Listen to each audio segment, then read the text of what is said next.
आगे बढ़ते हैं। अष्टावक्र जी कह रहे हैं राजा जनक को, मैं अद्वितीय एवं विशुद्ध बोध स्वरूप हूँ।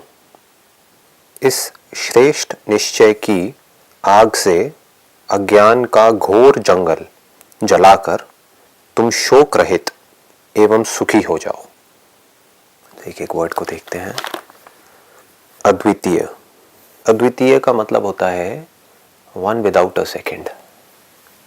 अगर हम समुद्र की बात करें तो ये कहना गलत होगा कि पानी लहर से एक है, क्योंकि एक्चुअल में अगर हम टच करेंगे तो लहर कहीं पर भी नहीं है, पानी ही है। हम देख पानी को रहे हैं, टच पानी को कर रहे हैं, फील पानी को कर रहे हैं, बट उसकी जो फॉर्म है उसको हमने एक नाम दे दिया है, लहर।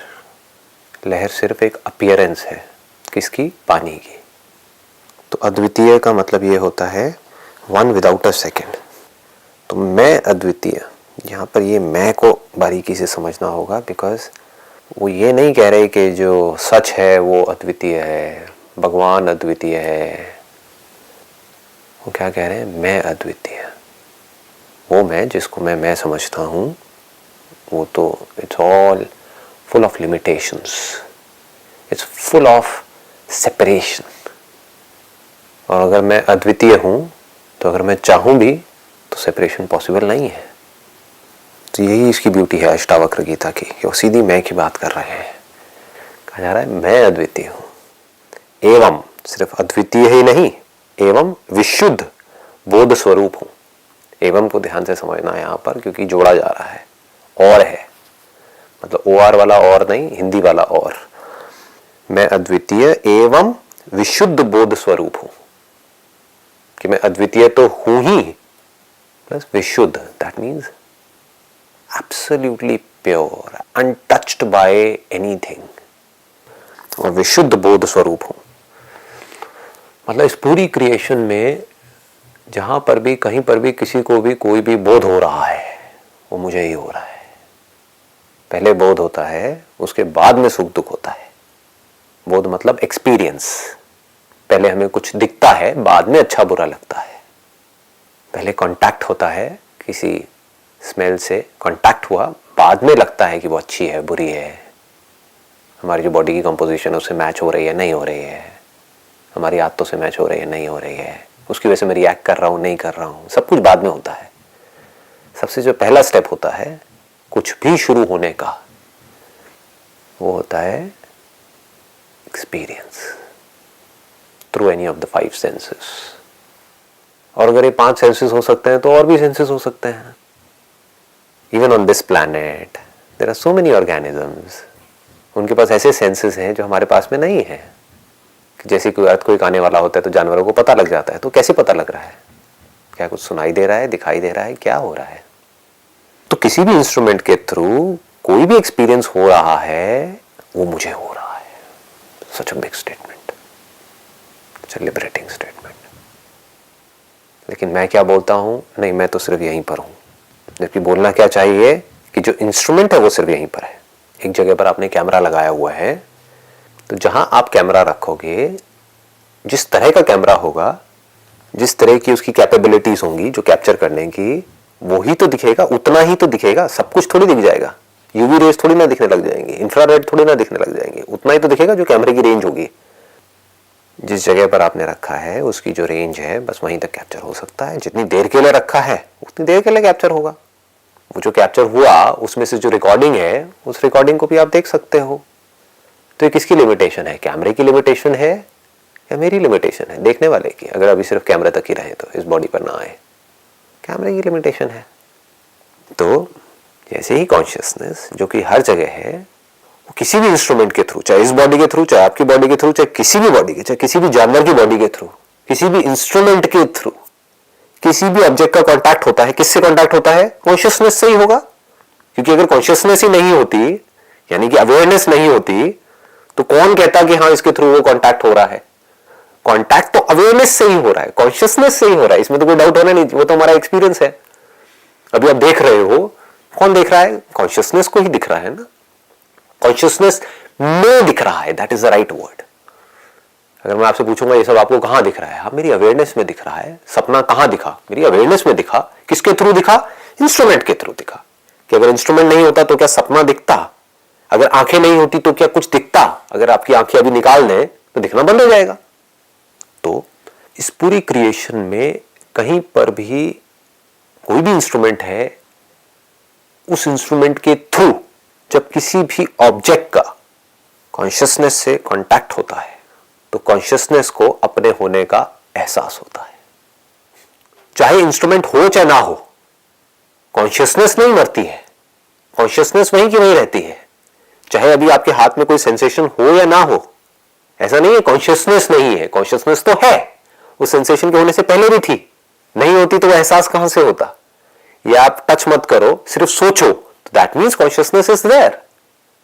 वो कॉन्शियसनेस जो हर जगह है, जो कि अद्वितीय है एवं बोध स्वरूप है। बोध स्वरूप का मतलब क्या हुआ, उस इंस्ट्रूमेंट के थ्रू, किसी भी इंस्ट्रूमेंट के थ्रू उससे कांटेक्ट हुआ उस ऑब्जेक्ट का, जो ऑब्जेक्ट लिमिटेड है। Every object is limited, every sensation is limited, क्योंकि वो स्पेस टाइम में है। कोई भी ऑब्जेक्ट अनलिमिटेड नहीं हो सकता, कोई भी फॉर्म अनलिमिटेड नहीं हो सकती, फॉर्मलेस अनलिमिटेड हो सकता है। तो जैसे ही उसका जो कि फॉर्मलेस है, क्योंकि अद्वितीय मतलब ही फॉर्मलेस है।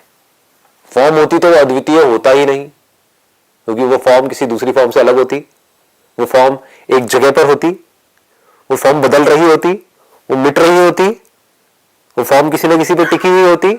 अद्वितीय का मतलब क्या है कि उसकी कोई फॉर्म नहीं है, वो फॉर्मलेस है। तो जो इंस्ट्रूमेंट है वो क्या है, एक फॉर्म है। कोई भी इंस्ट्रूमेंट हो, चाहे छोटी फॉर्म हो चाहे बड़ी फॉर्म हो, चाहे बैक्टीरिया की हो, वायरस की हो, चाहे डायनासोर की हो, फॉर्म तो फॉर्म है ना। तो उस फॉर्म में क्या दिखी, कोई दूसरी फॉर्म दिखी, दैट इज अगेन लिमिटेड। तो उससे कांटेक्ट किसका हुआ, फॉर्मलेस का हुआ। फॉर्मलेस हर जगह है, formless is infinite. Formless bye it's very definition means infinite. जो सोने का कोई ऑब्जेक्ट है, गोल्ड ऑब्जेक्ट, और एक है सोने को हमने पिघला दिया, हम उसको बोल सकते हैं कि ये फॉर्मलेस है, लेकिन वो एक्चुअल में फॉर्मलेस नहीं है, क्योंकि वो जो पिघलाया हुआ है वो एक कंटेनर में पड़ा हुआ है। ठीक है, तो वो भी फॉर्म है, पानी भी फॉर्म है, धरती जल अग्नि वायु आकाश सब देखा जाए तो फॉर्म के दायरे में आ रहे हैं। क्योंकि स्पेस को भी हम कम ज्यादा कर सकते हैं इंस्ट्रूमेंट्स के अकॉर्डिंग। स्पेस कभी कम लगने लग जाती है, कभी ज्यादा लगने लग जाती है, तो वो भी इंस्ट्रूमेंट से कनेक्टेड है। इसीलिए उसको पंचभूत, इसीलिए उसको भूत का दर्जा दिया गया है, यानी कि फॉर्म का दर्जा दे दिया गया है। स्पेस टाइम जो फिनोमेना है उसको फॉर्म के अंदर देखा गया है। That is the beauty of Vedanta. आज साइंस भी यही कह रही है कि space time is a block, जिसको साइंस ऑब्जर्व कर रही है। लेकिन वेदांता किसकी बात कर रहा है, द वेरी ऑब्जर्वर, जिसको साइंस कभी ऑब्जर्व नहीं करती है। साइंस किसको ऑब्जर्व कर रही है, पहले साइंस ने ऑब्जेक्ट्स को ऑब्जर्व किया, धरती को ऑब्जर्व किया, उसको मिला जुला के कुछ चीजें बनाई, फिर जल को ऑब्जर्व किया, जल से एनर्जी बनाई, अग्नि को ऑब्जर्व किया, अच्छा सनलाइट से हम क्या कर सकते हैं, सोलर पावर बना दिया, उस पावर को हम कैसे यूज कर सकते हैं। साइंस उसी डायरेक्शन में भाग रही है, it is a linear direction.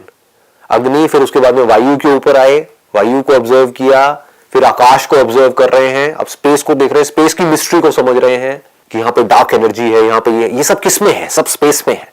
It's all in the space, in the realm of space. Time क्या है, स्पेस टाइम क्या है, उसके ऊपर मॉडल्स बना रहे हैं, उसको देख रहे हैं किस तरह से हम यूज करें। लेकिन कभी भी ये नहीं देख रहे हैं कि इसको, स्पेस को ऑब्जर्व करने वाला कौन है, who is the very observer of space, not what is in space. चाहे there is something in space और the very space, we know that there is space between these two instruments, two bodies. कि हम atom को observe कर रहे हैं, सब atomic particle को देख रहे हैं, तो हमको पता है कि उसके बीच में यहां पर ये स्पेस है, ये खाली स्पेस है। तो स्पेस को कौन देख रहा है, वही जो इन तीन डॉट्स को देख रहा है, जिसको प्रोटॉन, न्यूट्रॉन, इलेक्ट्रॉन बोल रहे हैं। तीन डॉट्स ही तो हैं, और क्या है। उस डॉट को ऑब्जर्व करोगे, फिर अंदर डॉट मिलेंगे, उसको फिर कोई नाम दे दोगे, फिर उसके बीच में स्पेस मिलेगी। इनफाइनाइट है, it is up to infinity. छोटे से छोटा जाओ चाहे बड़े से बड़ा जाओ, जैसे जैसे आप जूम इन करते जाओगे एंडलेस है, जूम आउट करोगे एंडलेस है, कहीं एंड नहीं मिलने वाला।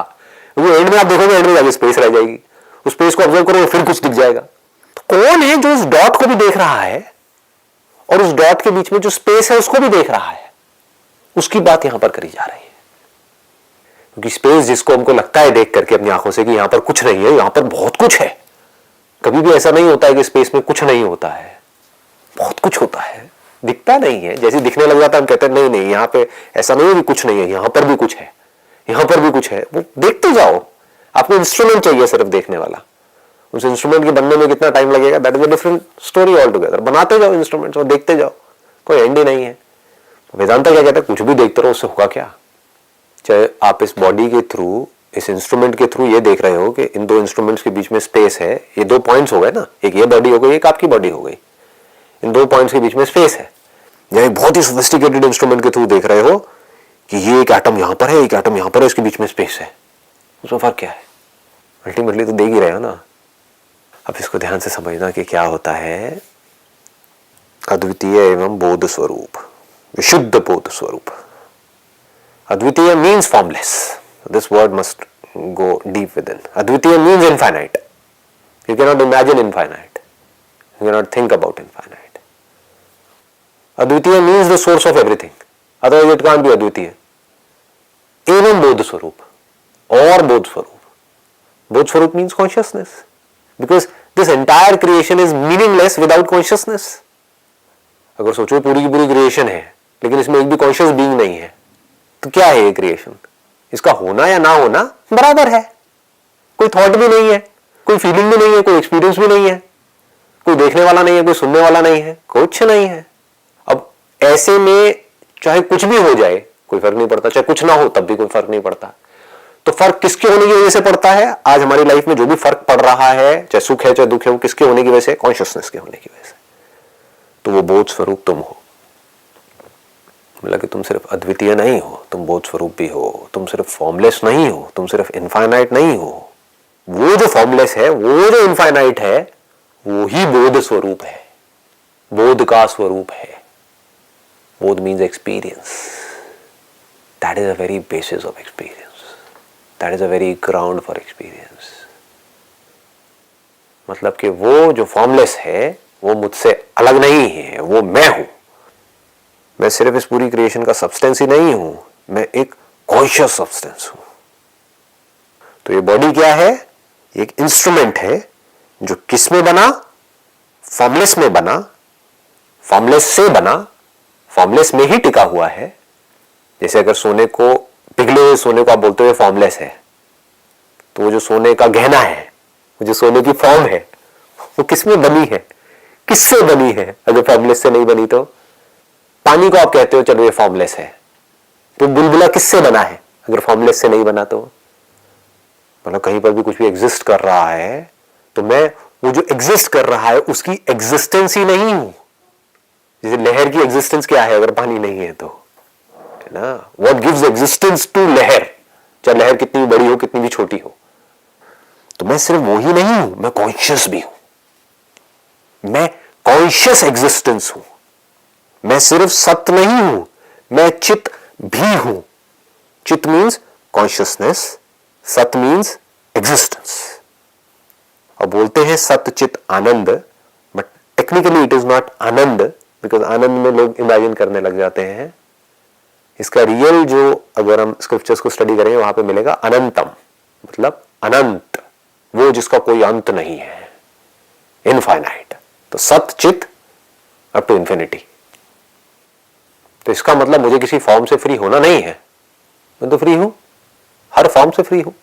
फॉर्मलेस जो है वो तो सबसे फ्री है, जैसे कि स्पेस है, तो कुछ करना नहीं है। By my very nature I am free from the form, any kind of form. तो होता क्या है, मुझ में एक इंस्ट्रूमेंट बन जाता है।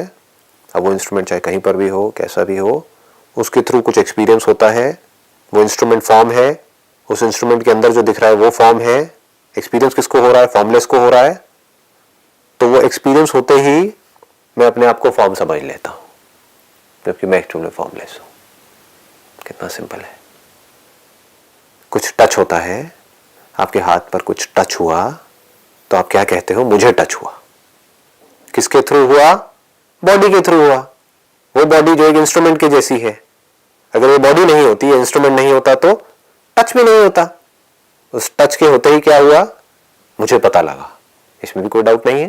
जो कॉन्शियस होगा उसी को तो फील होगा, जो डेड मैटर है उसको थोड़ी ना फील होगा। तो that means I am not dead, I am conscious.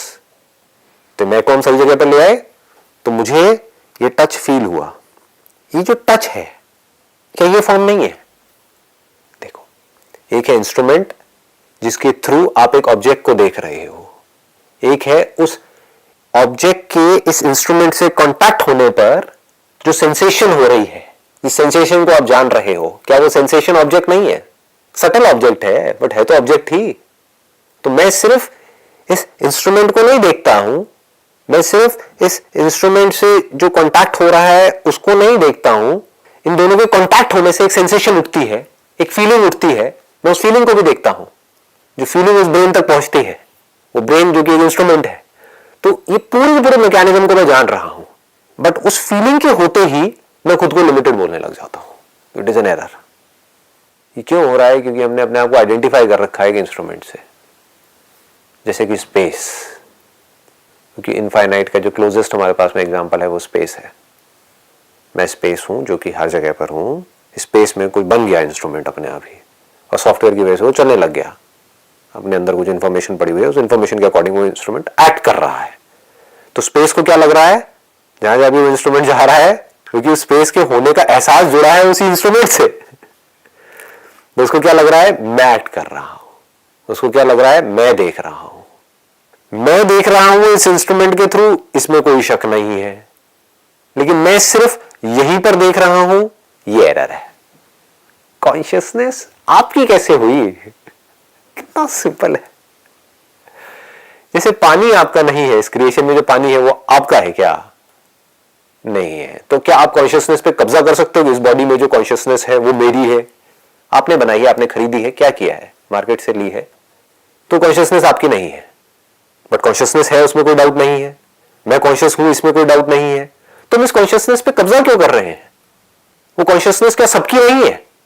वो कॉन्शियसनेस जो इस बॉडी में है, वही कॉन्शियसनेस किसी और बॉडी में भी है, चाहे वो बॉडी छोटी है बड़ी है, कॉन्शियसनेस तो सेम है ना।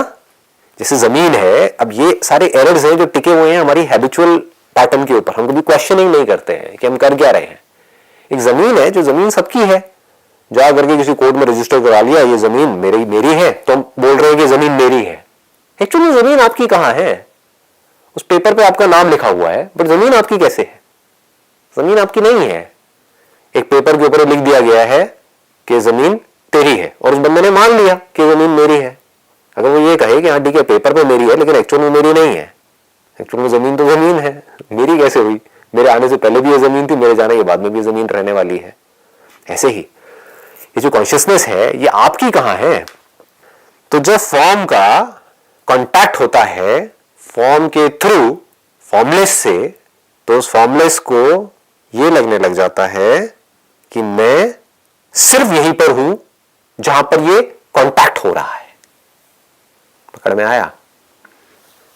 बोध स्वरूप हूं। इस श्रेष्ठ निश्चय की आग से अज्ञान का घोर जंगल जलाकर तुम शोक रहित एवं सुखी हो जाओ। बार बार इसी पे जोर दिया जा रहा है, सुखी हो जाओ, सुखी हो जाओ। अज्ञान का घोर जंगल जला करके।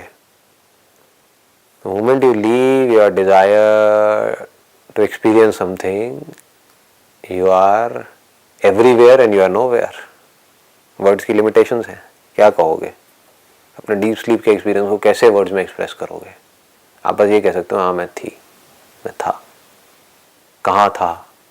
कितनी देर के लिए था? तो स्पेस टाइम कॉन्सेप्ट है क्या वहां पर? तो स्पेस टाइम कॉन्सेप्ट टिका किस पे है? कुछ होने के ऊपर टिका है, एक एहसास के होने के ऊपर टिका है। ये एहसास किस पर टिका है? अगर इंस्ट्रूमेंट पे नहीं टिका है तो, चाहे आप सपने में कोई एहसास आपको हो रहा है, ड्रीम में, चाहे वेकिंग स्टेट में हो रहा है, ये एहसास किस पे टिका है अगर एक इंस्ट्रूमेंट पे नहीं टिका है तो क्या मैं इंस्ट्रूमेंट हूं या इंस्ट्रूमेंट के थ्रू जानने वाला हूं? बस इसको विवेक बोलते हैं। आत्मा और अनात्मा में फर्क, which is so simple. But इसमें यहाँ पर रेपिटेशन की जरूरत है, बिकॉज क्या है कि आदत हमारी कुछ और ही पड़ी हुई है। सो यहाँ पर अभी हम यही कर रहे हैं, उसी चीज़ को बार बार रिपीट कर रहे हैं अलग अलग तरीके से, ताकि कब क्लिक करेगा आपको वो पता नहीं है। एकदम से क्लिक कर जाएगा, हाँ ठीक है समझ आया। फिर उसका कोई एंड भी नहीं है कि अब आप उसको कितने एंगल से देख सकते हो। अब आप जहाँ से भी देखोगे धीरे धीरे, जैसे जैसे गहराई से चीज़ें समझ आएंगी, तो जिस भी एंगल से आप देखोगे आपको वही सच नजर आएगा। तो श्रेष्ठ निश्चय की आग से अज्ञान का घोर जंगल जलाकर तुम शोक रहित एवं सुखी हो जाओ। शोक किस चीज का है? इंस्ट्रूमेंट के बदलने का, इंस्ट्रूमेंट के मरने का, इंस्ट्रूमेंट के साथ में जो और इंस्ट्रूमेंट जुड़े हुए हैं उनके आने का जाने का। इंस्ट्रूमेंट्स मतलब लिविंग बीइंग्स। एक है इंस्ट्रूमेंट्स जिनको आप बोल सकते हो लिविंग बीइंग्स, एक आप बोल सकते हो ऑब्जेक्ट्स जिनको हम बोलते हैं नॉन लिविंग बीइंग्स, जबकि दोनों देखा जाए तो ऑब्जेक्ट्स ही है क्या। तो इस इंस्ट्रूमेंट के आसपास में ऑब्जेक्ट्स हैं, पैसा है, ये है, वो है, व्हाटएवर, उसके आने का जाने का। उस इंस्ट्रूमेंट के आसपास में और इंस्ट्रूमेंट्स हैं, उन्होंने सही किया, गलत किया, जो सब अपने आप हो रहा है। बट इसको समझने के लिए you need to have a lot of patience. इसके लिए बहुत बारीकी से आपको देखना होगा, क्योंकि मैं यहाँ पर क्या कह रहा हूँ या ये लोग क्या कह रहे हैं, अष्टावक्र में क्या कहा जा रहा है कि आप कुछ भी नहीं करते हो। जैसे स्पेस कुछ नहीं करता है, शीशा अपने आप बनता है, अपने आप ही मिट जाता है, अपने आप ही एक्ट करता है। तो अगर ये आपको समझ आ जाए गहराई से कि सिर्फ दूसरे ही आपके साथ में कुछ नहीं करते हैं, आप खुद भी कुछ नहीं करते हो, सब कुछ अपने आप होता है, ये कैसे समझ आए? इसके लिए बड़े बारीकी से अपने थॉट्स को ऑब्जर्व करना होगा, अपने एक्शंस को ऑब्जर्व करना होगा। देन यू वुड सी, अरे मैं तो सिर्फ हूँ। अपने आप ही कोई थॉट आ जाता है, उस थॉट के अकॉर्डिंग अपने आप ही एक्शन हो जाता है। मैं सोचता थोड़ी ना हूँ, मुझे लगता है कि मैं सोच रहा हूँ। मतलब कि the pinnacle of spirituality, that this free will is an illusion. वो फ्री विल जिसके ऊपर ही पूरी दुनिया टिकी है। जो भी आप कर रहे हो या आपके साथ में कोई कर रहा है, चाहे अच्छा चाहे बुरा, वो किस पे टिका है? Free will. मैं जो करता हूं अपनी मर्जी से करता हूं, सामने वाला जो करता है वो अपनी मर्जी से करता है, तभी तो उसने आपके साथ सही गलत किया। आपने अपनी मर्जी से किया तभी तो आपका डिसीजन सही है और गलत है, तभी तो कोई चॉइस है। This choice comes to an end. समझ आ जाता है कि अरे ये तो अपने आप हो रहा है। इंस्ट्रूमेंट एक तरीके से काम कर रहा है बिकॉज ऑफ सम इंफॉर्मेशन जो उसके अंदर पड़ी हुई है, उस इंफॉर्मेशन को बदल दो, वो इंस्ट्रूमेंट अलग तरीके से काम करने लग जाएगा। अभी इंस्ट्रूमेंट के अंदर जो इंफॉर्मेशन पड़ी हुई है उसको बदलने का थॉट कहां से आया? वो भी तो एक इंफॉर्मेशन ही है। तो information acts upon information. This body is nothing but gross information. Everything in this body is information, is full of information. और आज तो साइंस इतनी तरक्की कर गई है, हमको समझ आना चाहिए कि आपका एक बाल छोटा सा आपने तोड़ा और उठा करके किसी FBI वालों को दिया, मान लो US में, तो वो उस बाल के बेस पे आपकी पूरी की पूरी जनरेशन खड़ी कर देंगे, आपका पूरा का पूरा क्लोन तैयार कर देंगे, आपका, आपके दादाजी का, आपके पापा मम्मी का। ये क्या है? दैट मीन्स जिसको मैटर बोल रहे हैं दैट इज इंफॉर्मेशन। वो इंफॉर्मेशन जो इंफॉर्मेशन पे एक्ट करती रहती है, इसी को कहते हैं अपने स्वभाव से सब कुछ हो रहा है। इसको बोलते हैं प्रकृति का स्वभाव। स्वभाव ही स्वभाव में बरतता है, गुण गुण में बरतते हैं। मतलब हर एक के अपने गुण हैं, उस गुण के अकॉर्डिंग एक्शन होता है, उन एक्शंस के रिएक्शंस होते हैं और वो आगे से आगे चेंज चलती रहती है। बट यहां पर गहराई से जो बात समझने वाली है वो ये है, ये सब फॉर्म के लेवल पे है। Information is always about a form, there can't be information about the formless. Information is form, चाहे ऑब्जेक्ट हो चाहे ऑब्जेक्ट की इमेज हो, दोनों ही तो फॉर्म है। तुम शोक रहित एवं सुखी हो जाओ, मतलब कि पूरी तरह से फ्री हो जाओ, शोक रहित हो जाओ, सुखी हो जाओ। मतलब कि जो हो रहा है वो अपने आप हो रहा है। कोई बहुत बड़े लेवल का एक्शन आपके इस इंस्ट्रूमेंट के थ्रू होना होगा तो हो जाएगा। डोंट थिंक कि आप करोगे। कहीं कुछ अंदर पड़ा हुआ है, कोई चीज दबी हुई है, कोई डिजायर दबा हुआ है, तो जैसे ही आपके सेंसेस के थ्रू आपका कांटेक्ट होगा किसी ऐसे से जो उस डिजायर से मैच होता है, तो आप इंस्पायर्ड हो जाओगे। इसको इंस्पिरेशन बोलते हैं। और आप उस डायरेक्शन में भागने लग जाओगे। जबकि वो पड़ा हुआ क्यों है, वो वासना क्यों पड़ी हुई है, ये कहीं ना कहीं या तो बचपन में आपके अंदर इंजेक्ट करी गई है या देख देख करके वो अपने आप ही बन गई है। तो जितनी बड़ी वासना अंदर पड़ी होगी उतने बड़े लेवल पे आप एक्ट कर रहे होगे, ये बॉडी एक्ट कर रही होगी और हमें लग रहा होगा हम कर रहे हैं। okay, तो निश्चय की आग से अज्ञान का घोर जंगल जलाकर तुम शोक रहित एवं सुखी हो जाओ। चलिए बाकी आगे